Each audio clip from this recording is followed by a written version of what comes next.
마침 알렉산더와 루포의 아버지인 구레네 사람 시몬이 시골로부터 와서 지나가는데 그들이 그를 억지로 같이 가게 하여 예수의 십자가를 지우고 예수를 끌고 골고다라 하는 곳, 번역하면 해곳의 곳에 이르러 몰약을 탄 포도주를 주었으나 예수께서 받지 아니하시니라. 십자가에 못 박고 그 옷을 나눌세 누가 어느 것을 가질까 하여 제비를 뽑더라. 때가 제3시가 되어 십자가에 못 박으니라. 그 위에 있는 지폐에 유대인의 왕이라 썼고 강도들을 예수와 함께 십자가에 못 박으니 하나는 그의 우편에 하나는 좌편에 있더라.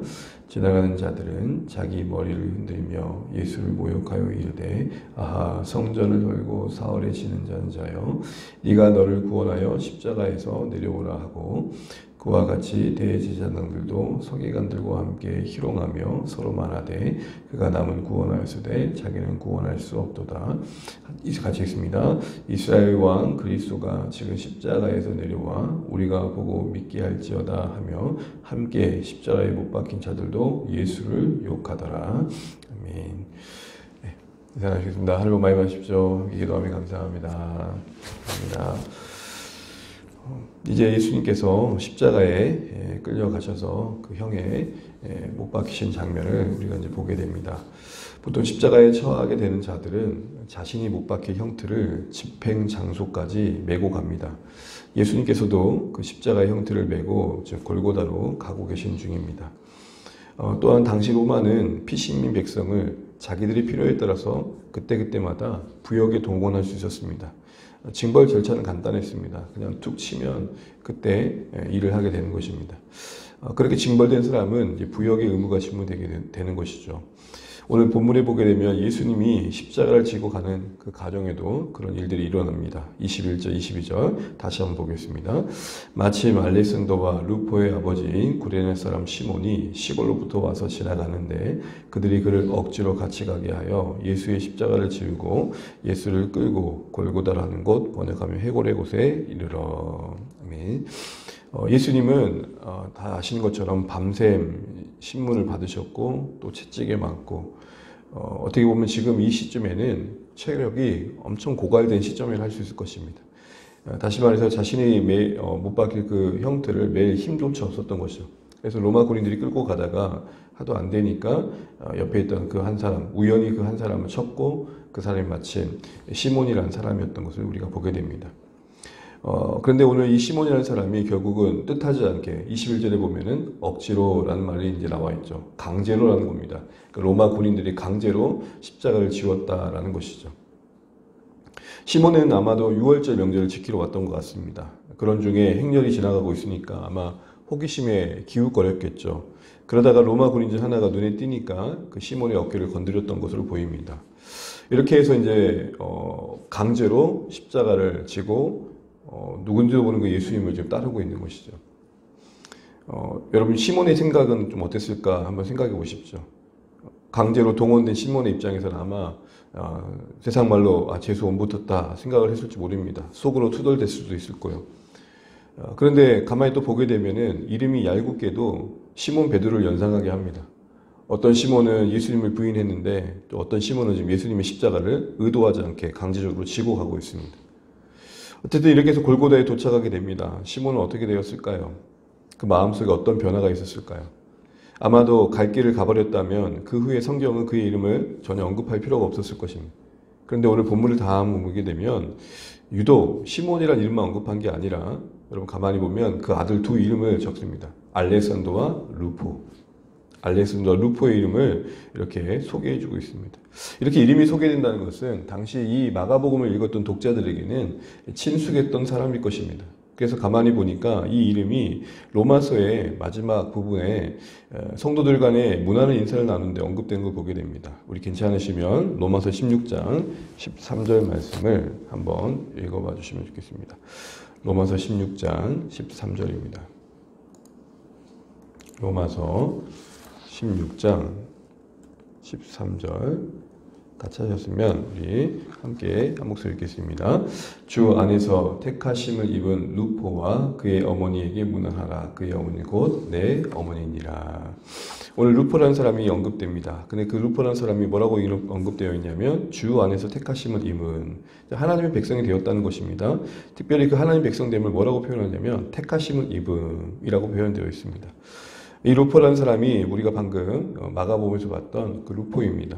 동일 인물로 보는 것이죠. 그렇게 본다면 이 시몬이 억지로 이렇게 강제적으로 십자가를 매었던 이 사건은 그에겐 신앙을 갖는 계기가 되었던 것입니다. 뜻하지 않게 누군가의 초대에 의해서 교회에 와가지고 마침 그날에 들었던 말씀과 찬양이 어떤 사람에게는 은혜가 되어서 그의 신앙의 시작이 되었듯 오늘 루포의 아버지였던 알렉산더의 아버지였던 이 시몬에게도 그런 일이 일어났던 것입니다. 결과적으로 성경은 많은 얘기를 담고 있지 않지만 이런 단서를 통해서 강제적으로 지어진 십자가가 결국은 그에게 복이 되었음을 말합니다. 루포의 어머니가 바울의 어머니라고 할 만큼 분명 그들은 그 교회 안에서는 나름 이름이 알려졌고 영향력이 있었던 것 같습니다. 여러분, 자원함이 중요합니다. 우리 선택이라는 게 늘 기도하는 가운데 충분한 동기부여가 필요합니다.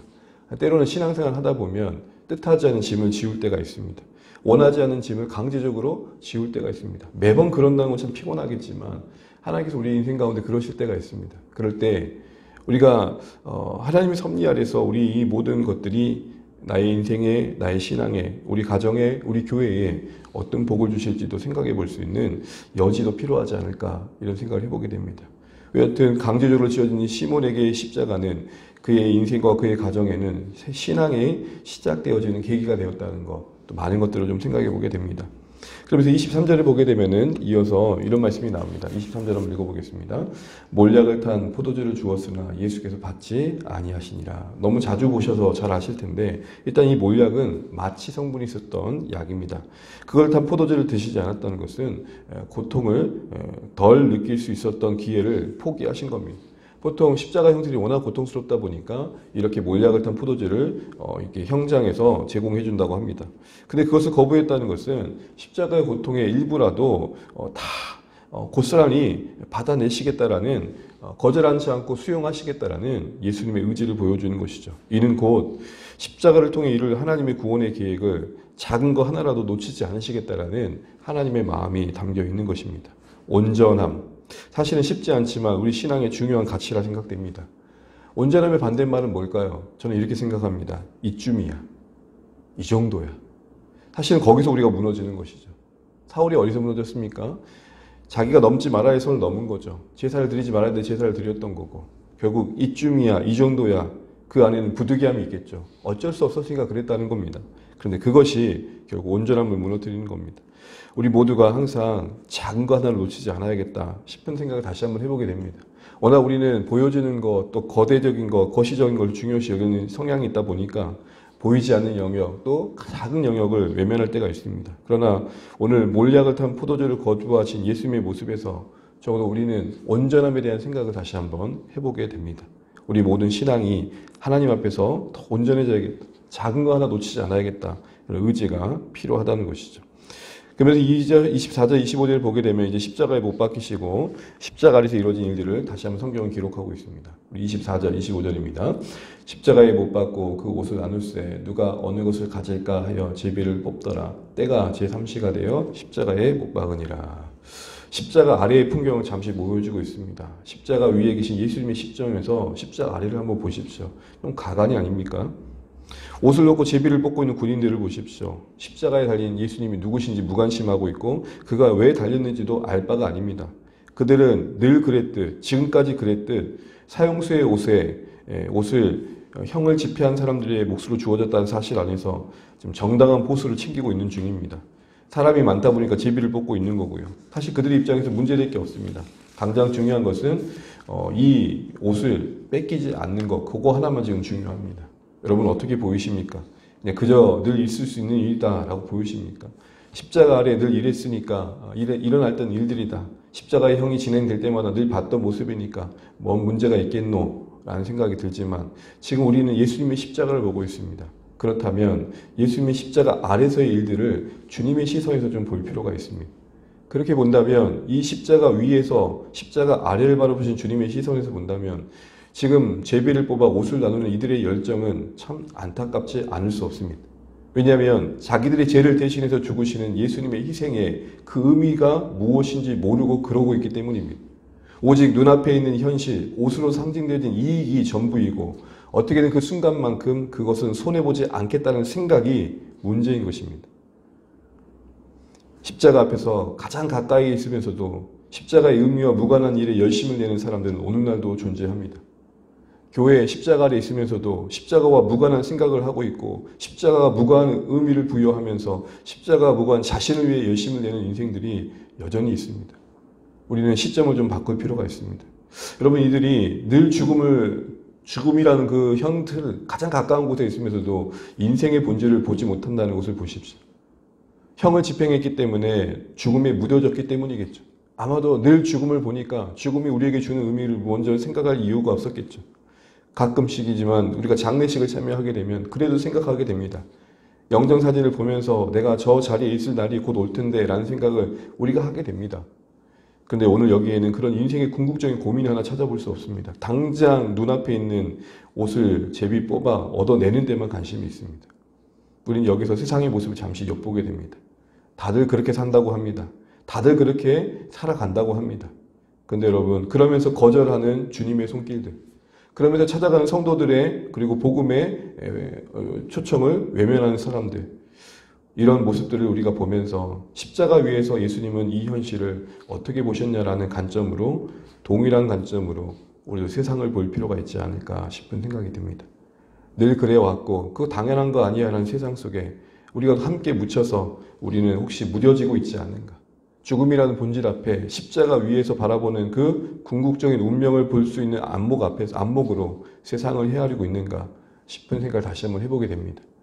무엇보다도 십자가를 가장 가까이 두고 있다는 신자들로서 우리 십자가와 무관한 생각들과 또한 그것과 무관한 삶의 방향을 가지고 열심을 내고 있지 않는지 다시 한번 돌아보게 되는 것이죠.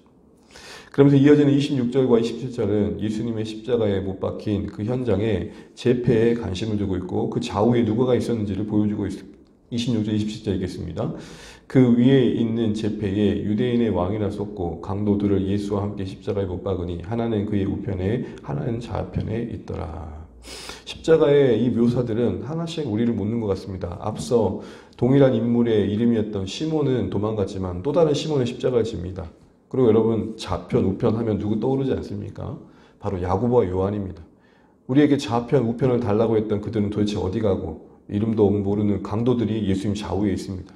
마치 그들이 평생 예수님을 지켜줄 것처럼 이야기했지만 결국 그 자리는 강도들로 채워져 있습니다. 강도들을 둘러싼 예수님의 죽음은 오히려 더 예수님의 죽음을 초라하게 만들고 있습니다. 되려 좌우에 강도 둘만 없어서도 홀로 서 있는 예수님의 십자가는 어떤 면에서는 어떻게 보면 더 영광스럽게 죽는 그 고독한 죽음으로 비춰질 수 있는 여지라도 있었을 것입니다. 그것마저 예수님의 죽음에서는 챙길 수 없는 비참함 자리에 서 계십니다. 그러면서 눈에 보니까 예수님 머리 위에 떡하니 적혀있는 제패가 유대인의 왕이라고 적혀있는 것을 보십시오. 십자가에 못 박힌 예수님 머리 위에 유대인의 왕이라는 제패가 왜 떡하니 걸려 있을까요? 물론 제 명분이긴 했지만 이 안에 담긴 신앙적인 의미를 우리 놓치면 안 되겠습니다. 사실 예수님의 제자들은 예수님이 정치적인 군사적인 메시아, 곧 그들이 기대했던 왕이 되길 바랬습니다. 많은 무리들도 그런 분이신 줄 알고 또한 야고보와 요한도 좌우편에 자리를 달라고 천탁했던 것이죠. 많은 사람들 예수님 그런 기적을 보고 쫓았고 그들의 필요를 채워줄 뿐으로 그들에게 이익이 될 뿐으로 여기며 따르고자 했습니다. 그런데 제패에 쓰인 유대인 왕은 바로 그들이 그렇게 기대했던 그 왕을 말합니다. 현세적 의미의 그 왕을 말합니다. 그런 의미에서 유대인의 왕은 십자가에 못 박혀 있다는 사실이 우리에게 주는 교훈이 있습니다. 무슨 말입니까? 그런 유대인의 왕이길 바라는 마음을 동일하게 십자가에 못 박으라는 것입니다. 제자들이 기대했던 그 유대인의 왕, 수많은 무리들이 기대했던 그 유대인의 왕, 그리고 야고보와 요한이 청탁했던 그걸 가져다 줄 것으로 기대했던 그 유대인의 왕, 자신의 모든 것들을 채워줄 그 유대인의 왕으로서의 예수님은 못 박으라는 것입니다.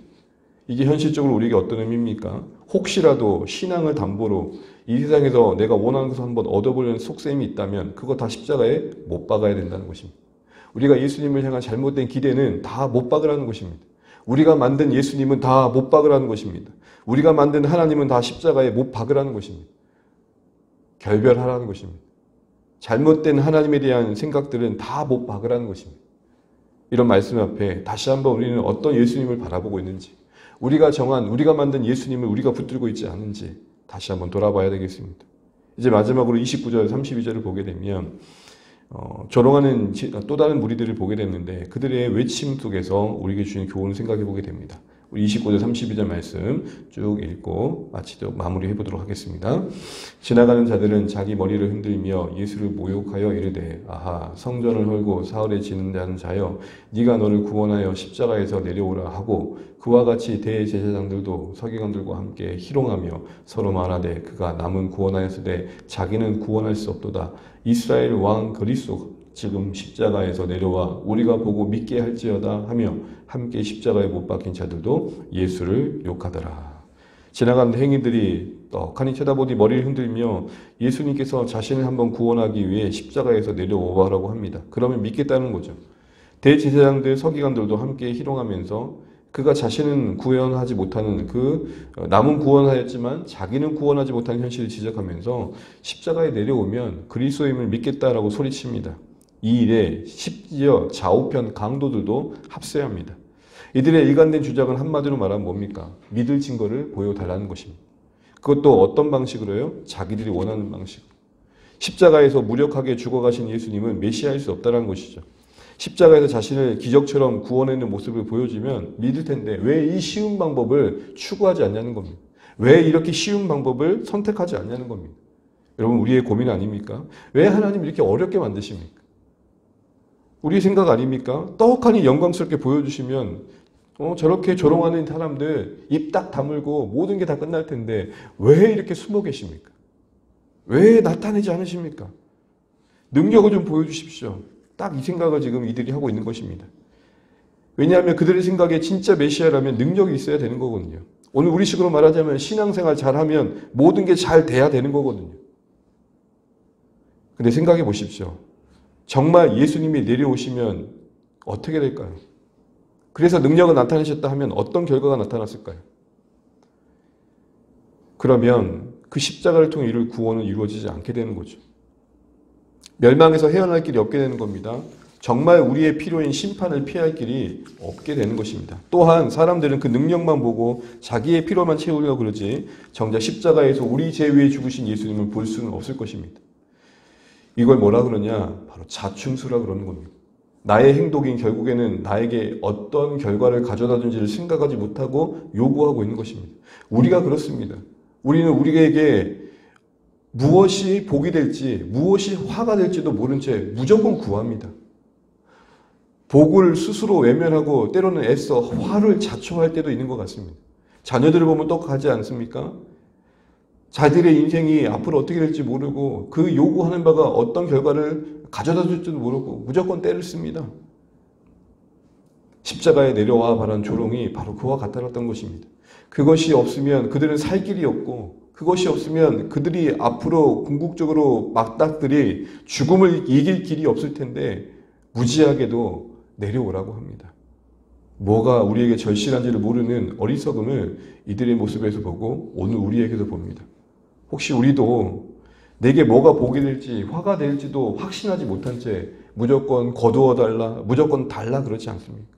때로는 그것이 없음으로 우리가 복이 될 수도 있고 때로는 그것이 있음으로 우리에게 그것이 화가 될 수 있는 상황도 모른 채 무조건 없애달라, 무조건 우리 기준으로 이건 이렇게 해달라 이렇게 생각하고 있다면 딱 십자가 아래 조롱하며 내려오는 것 외에는 다른 방식으로 당신을 믿지 않겠다고 주장하는 자들과 다를 바가 아닌 것입니다. 우리는 기억해야 될 것입니다. 예수님의 십자가는 얼마나 능력 있는지를 보여줘야 할 자리가 아니었습니다. 방법이 아니었습니다. 지음받은 인생들, 피조물들이 영광스러운 하나님을 외면한 채 맞닥뜨릴 수밖에 없는 그 죽음의 결과들을 해결할 생명의 자리였고 결국 그 생명을 얻은 자들이 살아갈 삶의 원리를 담고 있는 것입니다.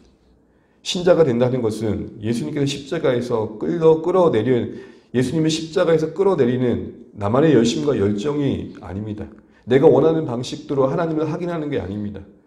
못 박히신 그곳에 그 자리를 지키셨던 주님의 마음을 헤아리고 그곳에 있어야 할 자로서, 내가 그곳에 못 박혀야 할 자로서의 자신을 재발견하고 나 대신 아무 말 없이 십자가에 지신 예수님을 생각하고 감사의 눈물이 흘리는 자이고, 이제는 그 생명 대신 십자가가 삶의 원칙이 된 자들입니다. 신앙은 방법이 아니라 이제는 십자가가 원칙이 된 인생들이라는 것입니다. 말씀을 이제 맺어보겠습니다. 사랑하는 성도 여러분, 사랑하는 주안의 가족 여러분, 오늘 마가는 십자가의 예수님을 잠잠히 묘사하면서 우리에게 참 많은 것들을 생각하게 하는 것 같습니다. 결국 요즘은 뭡니까? 우리가 너무 무지하다는 것입니다. 우리가 너무 모른다는 것입니다. 십자가 아래에 있는 그냥 당장에 그 옷 하나 얻으려고 눈 부리키면서 여러분 제비뽑기하는 사람들을 보십시오. 자기들이 요구하는 게 무슨 의미인지도 모른 채, 어떤 자충수인지도 모른 채 다만 내려와 보라고만 얘기하는 자들을 보십시오. 제패의 유대인의 왕이 못 박힌 현실을 보면서 자신들이 못 박아야 할 잘못된 허영을 깨닫지 못하는 우리를 보십시오. 무지한 우리를 향한 메시지가 아닌가 싶습니다. 다시 한번 우리가 무엇을 구하고 있는 인생이며 무엇을 바라고 있는 자들인지를 돌아보게 됩니다. 그런 의미에서 십자가는 언제나 우리가 가까이 둬야 됩니다. 십자가는 우리의 육신의 정욕과 욕망과 그 끝의 허망함을 언제나 다시 한번 확인시켜주기 때문에 그렇습니다. 다시 한번 이 사실을 기억하면서 십자가 앞에서 우리 자신을 깨닫고 돌아보며 십자가로 정결함을 얻고 십자가로 다시 한번 마음을 추스리고 십자가로 삶의 원칙을 삼아 주님 오시는 그날까지 묵묵하게 순종하시던 주님처럼 우리의 갈 길을 갈 수 있는 사랑하는 주안의 모든 가족 되시기를 주님의 이름으로 축복합니다. 찬양하겠습니다. 찬송가 149장입니다. 찬송가 149장 주 달려 죽은 십자가 찬양 드리겠습니다.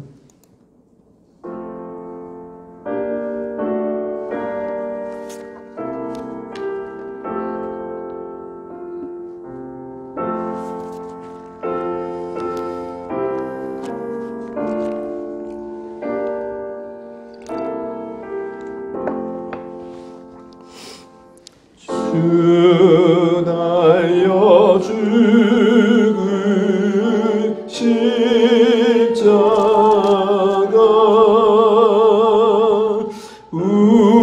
우리가 생각할 때에 세상에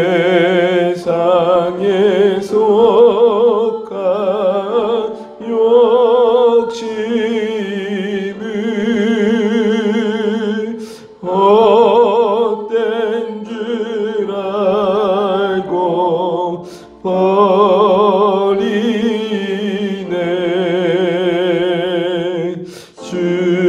죽으신 구주 밖에는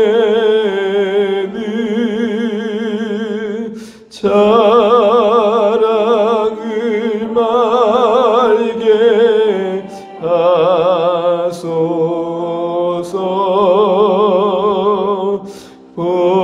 보혈의 공로 힘입어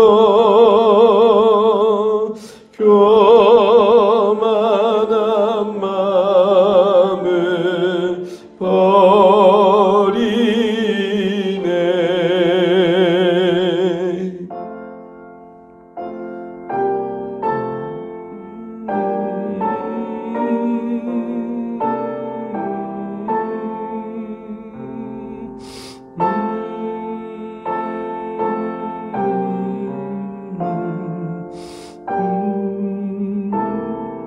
못 박힌 손발 보니 못 박힌 손발 보니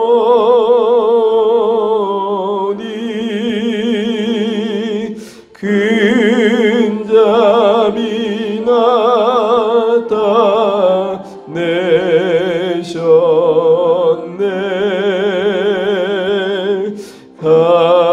가시로 만든 멸류가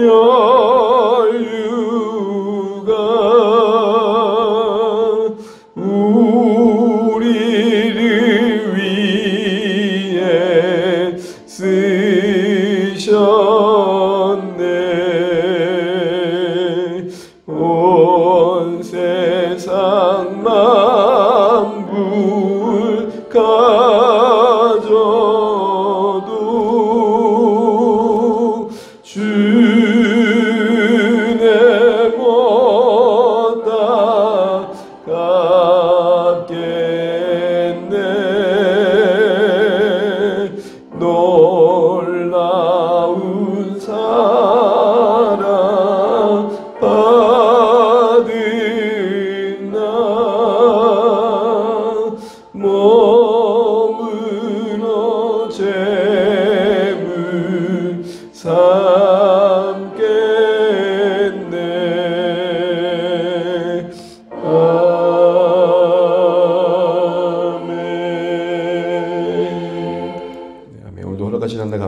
우리 주신 말씀 붙들고 기도하면 좋겠습니다. 십자가 형별이 이루어지는 과정 속에 우리에게 주시는 교훈들을 생각해 보게 됩니다. 강제로 십자가를 지었지만 그것이 곧 그에게 신앙의 새로운 시작이었고 그 가정이 복을 받는 기회가 되었음을 봅니다.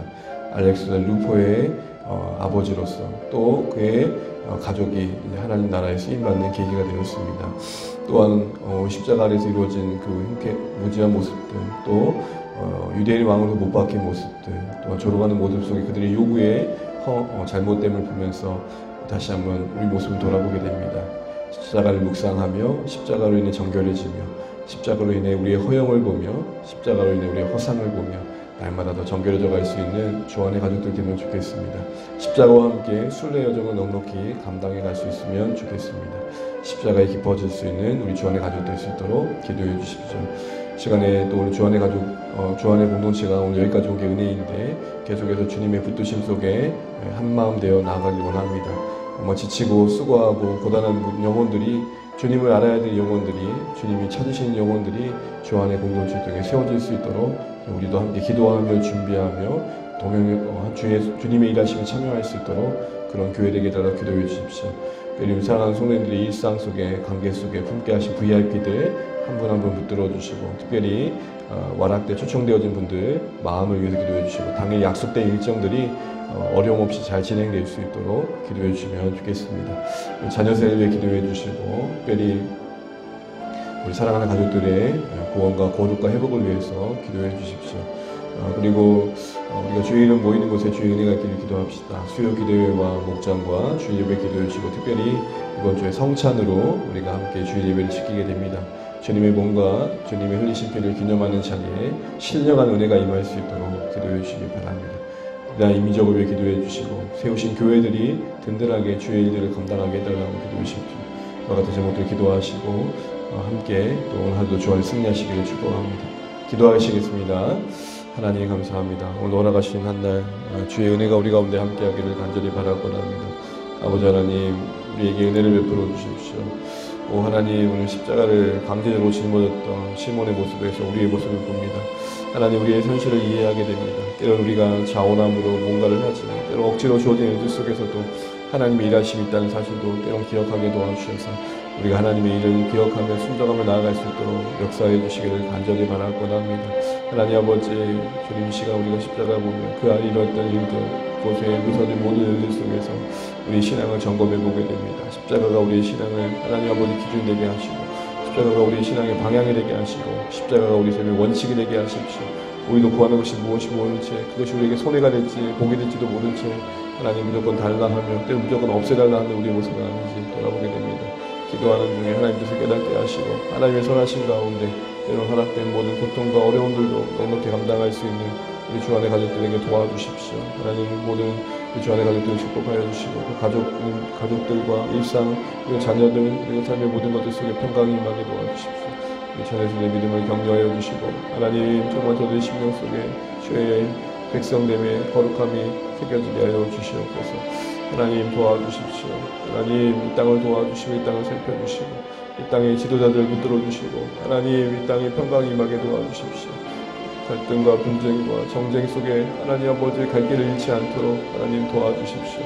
하나님, 깨어있는 자들 일어나게 도와주시고, 하나님 정말 의식 있는 지도자들이 세워질 수 있도록 하나님 도와주시기 바랍니다. 하나님, 이 땅의 교회들을 붙들어 주시고 주의 나라 임하게 도와주시고, 특별히 하나님 주 안의 교회 여기까지 오게 하신 은혜입니다. 한 걸음 한 걸음 세워져 갈 때마다 주의 은혜를 더 보게 도와주십시오. 하나님, 정말 갈 길을 찾게 도와주십시오. 방향을 잃지 않게 도와주십시오. 하나님, 위로부터 오신 신령한 은혜로 우리를 덮어주시옵소서. 하나님, 성찬을 통해 신령한 은혜를 경험하게 소원합니다. 성찬을 통해 주의 떡과 주의 잔에 참여하며 주시는 그 은혜의 기쁨들을 우리가 누리게 하여 주십시오.